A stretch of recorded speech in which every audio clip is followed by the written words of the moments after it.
Welcome to the second episode of The Lowdown, where we are here discussing Echo. So we're about to get into our first episode of Echo Chafa. All right, Ace, with this first episode, there was a lot that they tried to put in the first episode with getting us up to speed or up to date with who Echo is and everything. So overall, how did you feel about the pacing of the first episode? I feel all like of the flashbacks and stuff like that. I feel like it was good. It didn't really feel that long. I've seen people say it was boring, but with Hawkeye not very fresh on my memory, and probably not on a lot of other people's memories, as it wasn't the most memorable show, I thought it was entertaining because I don't remember a lot of stuff that they showed in that, and I feel like it gave a lot of more much needed context to what we're about to be thrown into. Okay. I also read a couple places where people thought it was boring and people said that the first episode was just basically Hawkeye. But if we're talking about Echo and it being its own standalone, if I haven't seen Hawkeye, yeah, we're kind of it wouldn't really matter if it was a lot of scenes because it's my first time seeing it. People anyway. are going into stuff thinking, oh, if you're watching this, you have to watch this and this and this and this. That's not how all the casual viewers go. So sometimes they miss some stuff. So everybody wants to be a purist when it comes to the Marvel, I guess, and they want all of this new creative content. And even like I said, even if you have, I really feel like the Daredevil stuff, the Hawkeye stuff, some of it could have been left out, but I think a good amount of it was needed. Yes, and I'm cool because I definitely had forgot about, and I was not about to go back to watch Hawkeye. There's nothing wrong with a backstory episode and a show with a character we know nothing about. Yes, it was an origin story. It was new. They added new scenes and they integrated it with Hawkeye stuff, so I thought it was done well. Okay. So let's get right into the opening scene of Echo. And we got this lady, we got some water glowing, and we just got a lot. We got this bird too. I don't know what's going on with this little bird that's flying around. But tell me, what do you think about the opening scene? Like, I think those are her ancestors for sure. Gotcha. I think she's gonna have a connection to them later down the line. Okay. Just like her grandmother does. Okay. Her mother. Mama, grandma. Yeah, both of them. Yes. Both of them. They're all connected. I think they're from outer space. Oh my goodness. That's what I think. Those people don't look normal. You're right, they don't look normal. But here's what I can't have. I can't have them as Marvel. Well, with you see how far along that was? It's probably no more real. She's probably not even, if they are aliens. Yeah, I can't have she's another barely part alien. Ms. Marvel where this whole entire time we've been thinking that, her powers come from here and all of a sudden it's from something that's from outer space. So I'm not going to go that route. So I'm hoping, if we're talking about Native Americans and we're talking about indigenous people to the land, I am hoping that what we're looking at are some people that are underground. And hopefully that whatever is covering their body, I'm thinking that's maybe some mud, some clay. Just because when I think of Native American and indigenous, I think about them being like, I think that is a good theory because as soon as they see being one with the land and all of that kind of stuff. Because as soon as they get in the presence of the sun, they shed and become like normal people. That seems like a quality of something that could be Earthborn. And when the stuff was falling, the rocks were falling on them, I just assumed they were in a tunnel. But I don't know why they look like that, and I can't tell you why. But I guess even if we're talking about Native American and some of the things that they go, so glowing water still didn't put me in space. It just put me in some of that spiritual realm. That put me in space for sure. Seriously, I thought when it fell, I thought they teleported to Earth. Okay. So in our previous video, when we were talking about we was about to watch the show, I was saying that I thought that Daredevil and Kingpin were going to have to carry this show. Now, after watching this first episode, I'm having a change of heart because I really enjoyed this first episode. There's scenes where I think the Daredevil fight scene is probably all we're going to see of Daredevil. That was a 5-minute scene.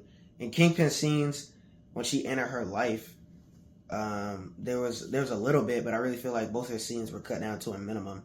I know it's just flashback or either Echo just being her own person, and it wasn't as unenjoyable as I thought it was going to be. I didn't feel like there was a need. So what I like about what they did, they got Daredevil in pretty quick. They got him in and out. Yeah, and it grabbed a lot of attention for sure. And he did great. He was probably still the highlight of the episode, even with his short amount of time. But that's still not saying that the rest of the episode is bad or the rest of Echo is bad. But what I like with the writing is, with Echo being someone new, something that people are unfamiliar with them putting Daredevil in the beginning, it set the tone for who she is and how much of a bad, in terms of her fighting skills. Yeah. Because this is the beginning of her tenure, and she lost, but she still held her own against an experienced Daredevil. Yeah, so in the first 5 minutes, you see her going toe to toe with Daredevil for, like I say, about 5 minutes. And honestly, it wasn't that Daredevil beat her or she beat him. Daredevil really just kind of got tired and just got up out of there. I'm not gonna say got tired, but he didn't really see a point to being there. He didn't see a point of being there. Like, she spoiled it for him. So yeah, he gave her a little something and was like, "All right, go ahead and think about that. What you think?" Yeah. There was no need for him to continue to beat him. Okay, we've gotten a chance to actually see Daredevil in a couple series. In his own series, he's wearing the red and the black. And She-Hulk, he had that red and green or red and yellow. It was yellow. Yeah, yellow. It was a callback to his original comic book suit. That was his first? That was what he debuted in, red and yellow. I thought he debuted in the black. No, the black is a Netflix made thing. They've adapted it to the comics, but the black suit is Netflix's baby. That suit. Man, you find something out. I thought that's what they were showing when he was trying to figure out how to become Daredevil. He didn't have the guy making him outfits, so he just went with all black. No. Seriously? Oh, well, I might have to fact check that one. I know I'm right. You know you're right. Okay. All right. I'm taking. All right. So with that being said, which outfit do you like? Do you like the first? You like the red, or you like the black? The black and red is his most comic accurate, like up to this point. Yes. It's not as comic accurate as people would have wanted it to be because it doesn't have the D's, and it's a lot more black than it is like the. Not gonna say bright red, but it's a lot more black than it is more crimson. Yeah. In the comics. I wasn't the biggest fan. Like when I first started watching the show, I was just mad. When are they gonna get the red suit? When are they gonna get the red suit? When are they gonna get the red suit? What I was when he was in the black. The red suit, I wasn't disappointed, but after he's gone back to the black so many times, it's become an iconic look that's even been mimicked into the comics, and I heard that's a lot of people's preferred looks for him, anyways, with the ropes. And it's a real street tier. It's a real grimy look. It's a good look. It's a good look, but I like the armor and being able to defend himself against. Yeah, it makes you feel a lot more confident in a fight. In a fight, if he got some armor on it, as opposed to just looking real. The red and yellow, we can agree, it's not great in the comics. It's terrible in She-Hulk. The red and yellow. It doesn't work for live action because it's just real dark. Red and yellow. Mm-hmm. It's like, I hated his appearance in She-Hulk too. That wasn't my Daredevil. I don't know who that was. Yeah. We just need to act like She-Hulk didn't happen. Yeah. Please, don't even bring up those memories of She-Hulk. But I think I'm gonna go with the black suit is my favorite. Black suit's your favorite because I think the red is better, but I think I had better moments in the black. We had Daredevil versus Bullseye in the black. We had the hallway fight scene in the black. All of his best stuff is in the black. The best thing I can think of in the red was when he was tied up with Punisher and he fought his way down that building. That's the best thing. But I think we have better moments in the black. So we got better moments in the black.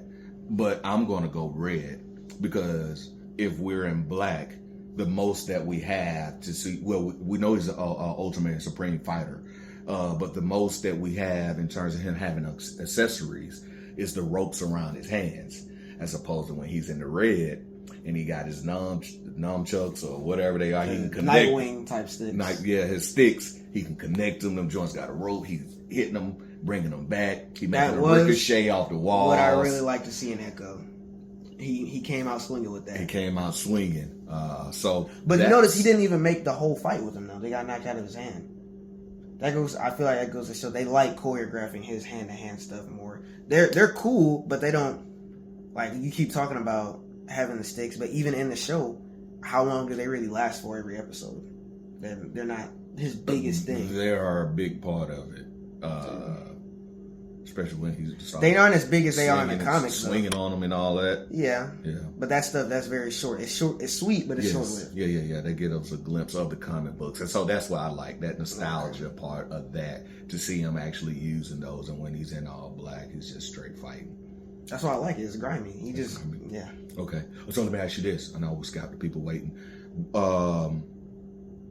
When we talk about Daredevil fight scenes, what do you think any of those fight scenes compared to when he just fought Echo? Did it seem like the same type of choreography? Did it look like he needed to slow down a little bit because she's not sometimes and it looked a little like, I don't know if my eyes are messing up, and a couple scenes when he got up, it just looked a little unreal. I thought the fight scene was good, but it's kind of hard to compare to Daredevil because aside from Bullseye and a couple of people, no one's really giving him a hard one-on-one. He's always fighting multiple people. Yes. So the Daredevil fights are always going to be better because it's him fighting a gauntlet of people. But in terms of one-on-one, but it doesn't look like he's throwing, like he's, what we call projecting punches. Like those look like real deal fight scenes. So do you think like some of that stuff look real? They do a lot of stuff with a little slower. I don't think it looks slower, but they also do a lot of different stuff with the noise in Daredevil. With him breathing hard, it just feels like I hear every single impact of every single punch, every single groan, every time he gets hit. I feel like I hear that, which they could have taken that out intentionally to show that Echo doesn't hear any of that. But the Daredevil fights are better, and when I think of one-on-one in Daredevil, I think of Bullseye versus Daredevil. And if you're asking me which fight of those two were better, I would definitely say Bullseye. Bullseye, hands down. All right. So Ace, we're watching this episode and watching Hawkeye. I remember Kingpin being in Hawkeye, but now I'm seeing Kingpin is really a part of this series, and a lot of what happened in her background What's due to him? Was due to him. I had no idea. So tell me, what are your thoughts on her dad and Kingpin's involvement? It felt like in Hawkeye, he was a later piece of, like, he just felt like a very small part of that. They introduced him. They were like, oh my God, it's Kingpin. But I really didn't feel like he was a big part of it. And now in this, we see Kingpin was there from the start. He's been pulling the strings from the very beginning of her life. So yeah, even when she was a young girl in karate class. Look at the scene where Clint tells Maya it was Kingpin, and I think Clint was the first man in her life that just didn't immediately lie, trick, or manipulate her. Just told her the truth. So I got two theories on the situation. If Kingpin hires Ronin, I'm not sure to he hired assassinate. him. I'm pretty sure he set him up. He set him up? Yes. Okay, but Hawkeye said I was hired by Kingpin, dude. No, he said he wanted him dead, not hired. Okay. All right, so here we go. So two things. Watching Echo, we see that Kingpin reach stretches all the way to Oklahoma, to her hometown. Yeah. So if that's her hometown, do you think her dad was trying to take over his empire, or he was on the inside working for him and just kind of doing some shady stuff? He seemed like from what we saw, which is a very small amount, he seemed like a loyal person, and he seemed like his section of, I don't know what type of jogging suits they wear or whatever, his gang of people were just doing their own thing. And I mean, we're acting like it's totally like out of the ordinary for Kingpin to do something nasty and evil. Like there doesn't have to be a reason of what the other cat did to make Kingpin want to do that. Kingpin just could have saw an opportunity and taken it. Okay. So he didn't necessarily have to do anything to him, but that's just Kingpin being a manipulator and just saying, hey, this is a loose end, or I could use his death to do something else. I'm just going to take it. Or the third option, had Kingpin been keeping an eye on Echo and saw how good she was as a fighter and just wanted her to himself. And so staged to get everybody out of her life. Very far, because after he died, he kept saying family. After he died, it took. That could be his plan, because it would be kind of suspicious if as soon as he died, he pulled up and was like, "Hey, come work for me." So he gave her a little time to settle in and see what she's gonna do. And he was like, "Okay, she got vengeance. She's seeing red right now. It's time for me to go." But we already had established before even her father's death that she was a fighter. Yes, it was already established before then. So he could even in the flashback, he's always known her to be a fighter, even when she was a little kid. So he could have just set the dad up just because he wanted her on his team. Yeah, maybe he thought his usefulness had came to an end. Wow. Okay, that's deep. That's something to think about. So I really enjoyed this episode, and I like what the writers and the producers did with taking us into her world where the sound and stuff kept changing. Sound that keeps going up and down, up and down. Anytime it feels like they want us to become closer to her, they usually do a close up or something, and they make us make eye contact with her, and they show music go completely deaf, so we can kind of get a look into what she's feeling at the time. And it's actually, well, I don't think they cut out all the sound. Well, they let us know what she is Everything not was hearing, just- but what she's feeling. Super duper low. So, we watch our stuff with the caption on. So when the caption came on and it said two heart, like I heard the heartbeat, but when the caption said it was 2 heartbeats, that the setup was there. I already knew what was about to happen because I was like, all right, why they want me to know about 2 heartbeats? I was like, okay, 2 heartbeats is about to become 1 heartbeat. And when it became 1 heartbeat, I actually heard the difference. And I was like, whoa, that like was actually an a lot of experience for me. people can complain about her not talking, but I really feel like what they do with the sounds really makes you feel like close and personal to the character, and like you really feel like you're in her shoes. Like she is in a fight, and you literally hear the person. It's different to kill somebody, but you killed them and you heard their last heartbeat. And we also get a good insight on how she's feeling when at the start of this fight scene, everything goes completely silent, showing that she really froze in that moment, seeing that's her first time shooting people. And I think hearing like more, what would be more intimidating than hearing bullets is you can't hear anything at all. You just have to sit there in the revel of the action, and you can't hear anyone call out for help. You can't hear you just like, man, people are dying right in front of me, and I don't know what to do. So that is pretty impressive of her to be able to be in a fight and, like you said, stuff going on. Somebody could be trying to come up from behind her, and like you said, sometimes when you're entering a building, well, we haven't had this experience, but you hear that shotgun and it's like, oh snap, I know what's on the other side. Whereas every time she's stepping in somebody could be loading up, doing all kinds of things. She has no idea, but she still has to go in there and face whatever it is on the other side. So I think that's a big ups to her and the strong quality and traits and showing that the person who she is. She's really fearless. So let me ask you this. Is Echo a villain or is she a hero? She's an anti-hero. I think she's the true definition of that. But so what's an anti-hero? A hero that might not abide by the same moral code that most traditional heroes do. Punisher, Daredevil, all those cats. They want to do the right thing, but they just have a different way of going about it. Normally by killing people. So I think Echo is trying to take over the business from Kingpin. Kingpin is evil. He's a terrible person. So that is very hero-like, right? But she's killing a lot of people to get to that point. So, and then we also don't know when she becomes the queen and when she says she's about to get rid of the king. We don't know what her intentions are when she gets in power. So we don't know. We really haven't seen anything much good from her. We have not. And so you brought up a good point when you talk about Punisher. When Punisher kills people, like he's in a town or whatever, and he sees somebody, being wronged, and he steps in and help that person out. Well, she's doing things by getting rid of Fisk, but they're all her personal gain. Like she's avenging her father. So where's the hero? If she was just avenging her father, her goal would just be to kill Kingpin. But why does she want to take his power? What is she going to do with that power? We don't know if she's going to become a criminal. What we've seen, she has really nothing good planned, so she might end up being a criminal. I'm only saying anti-hero because she's taking out someone that's just terrible. Yes. And that needs to go. Yeah, so we all know Kingpin needs to go, but are we just, like you say, are we replacing a bad person with greater evil? Yeah, with a greater evil. So I don't know what to call her at this point. I'm hoping that she's an anti-hero. Okay. So let me ask you this. If just say I was out there in these streets or whatever, and someone